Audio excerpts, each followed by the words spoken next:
En tant que jury au concours infirmier depuis un peu plus de 20 ans, je voudrais examiner dans le détail les questions posées durant l'oral, et je veux parler ici des questions classiques, c'est-à-dire les incontournables. Première question, présentez-vous et pour vous, à quoi correspond ce métier d'infirmier? Qu'est-ce qu'être infirmier? Qu'est-ce qu'une infirmière? Oui, donc, s'il s'agit d'une question relativement large, puisque au-delà de votre présentation identitaire, on veut connaître votre représentation, c'est-à-dire l'idée que vous vous faites du métier d'infirmier. C'est ce qu'on appelle en psychologie le degré de congruence. Évidemment, on s'en doute, durant l'oral, donc au concours infirmier, on va forcément vous demander pour vous, qu'est-ce qu'être infirmier? Pourquoi voulez-vous devenir infirmier? Le piège consiste à organiser vos arguments à partir de l'idée que je qualifierais d'humaniste. L'idée qu'infirmier, c'est un métier d'aide.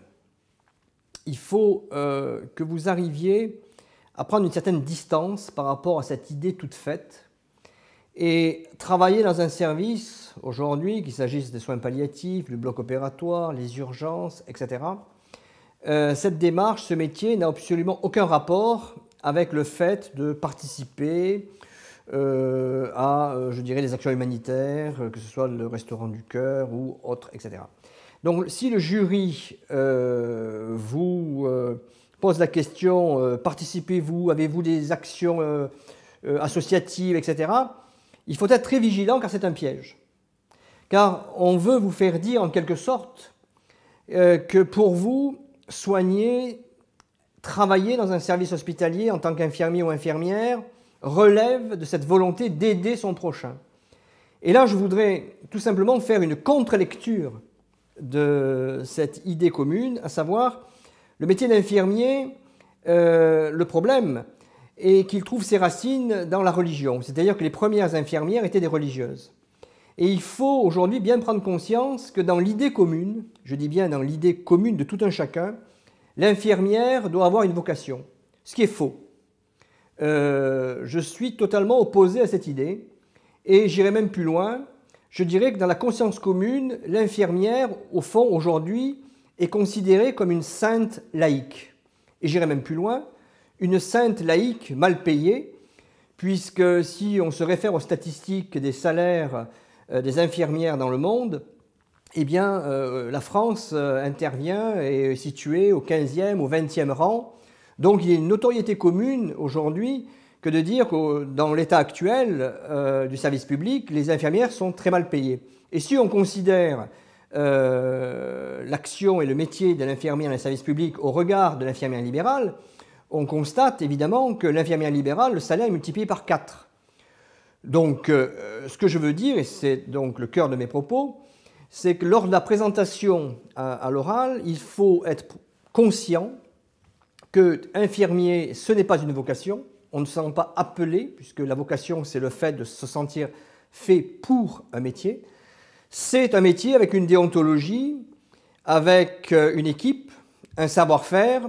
Et si vous insistez sur cet aspect de don de soi, eh bien, je pense que vous faites fausse route.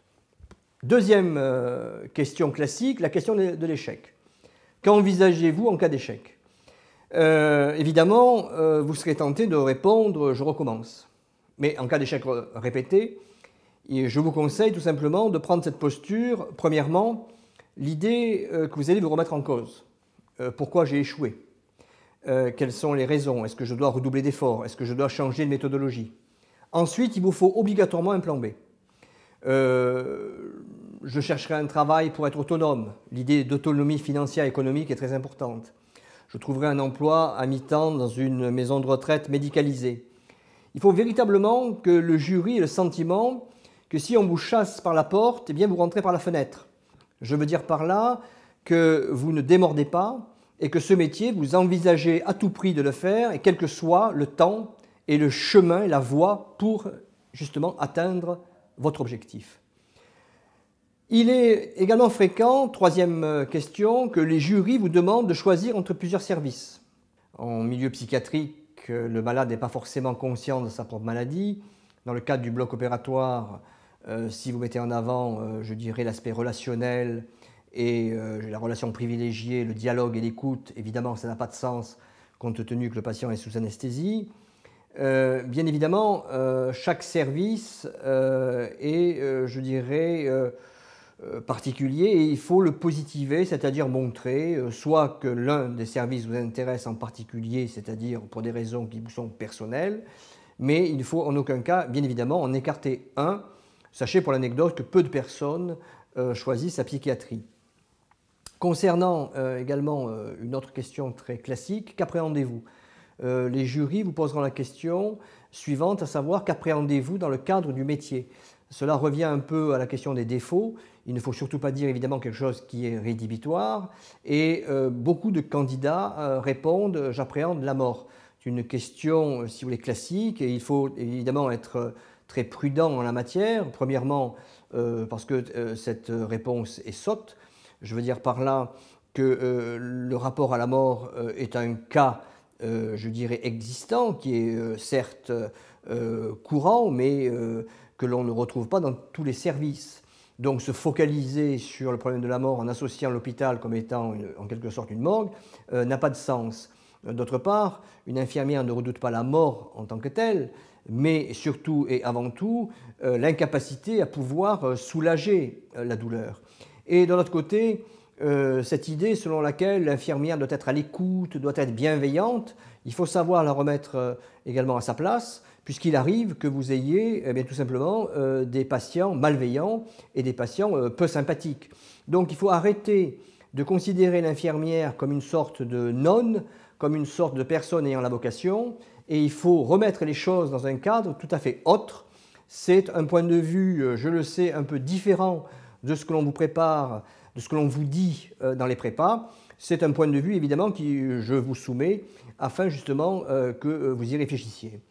En ce qui concerne les vocations, là encore, j'insiste, les phrases qui consistent à dire « depuis toute petite » ou « depuis tout petit je veux faire infirmier », ça n'a pas non plus grand sens. Bien évidemment, en ce qui concerne la reconversion, c'est d'autant plus important. Pour les personnes qui souhaitent changer de métier avec un âge un peu plus avancé, vous aurez forcément la question du « pourquoi pas avant », c'est-à-dire pourquoi souhaitez-vous vous reconvertir, faire une reconversion aujourd'hui et pas l'année qui a précédé. Ensuite, pourquoi avez-vous choisi tel IFSI? Donc là, attention de ne pas montrer, un peu comme dans la fable du corbeau et du renard, que cet IFSI vous semble beau, qu'il a un beau pelage, qu'il a de bons résultats. On sait très bien, dans la plupart des cas, que vous choisissez un IFSI parce qu'il est proche de chez vous. Donc soyez réaliste et montrez que le fait d'avoir des temps de transport faibles, ça vous permettra d'être plus disponible durant la formation. On vous posera également la question du programme. Il faut que vous soyez en mesure de montrer, de décrire le programme de formation à l'intérieur de l'IFSI, principalement les matières des sciences humaines, les sciences expérimentales et les formations, les cours concernant la pratique, la gestuelle. Voilà les questions, je dirais, majeures auxquelles vous serez confrontés. Je vous prépare à l'oral sur Skype par séquence d'1h30. Vous avez la possibilité de me retrouver donc sur www.oral-concours-infirmier.fr. J'ai en effet réalisé plus de 3 heures de formation, c'est-à-dire un pack de vidéos dans lequel j'ai présenté et j'analyse toutes les questions à l'oral, accompagné d'un ouvrage que j'ai publié, les 100 questions à l'oral. Donc ce pack de vidéos est disponible sur www.oral-concours-infirmier.fr. Vous avez la possibilité d'en faire l'acquisition, accompagné de l'ouvrage ou des vidéos. Je suis Alain Nibaldi, jury formateur au concours infirmier depuis 1994. À bientôt.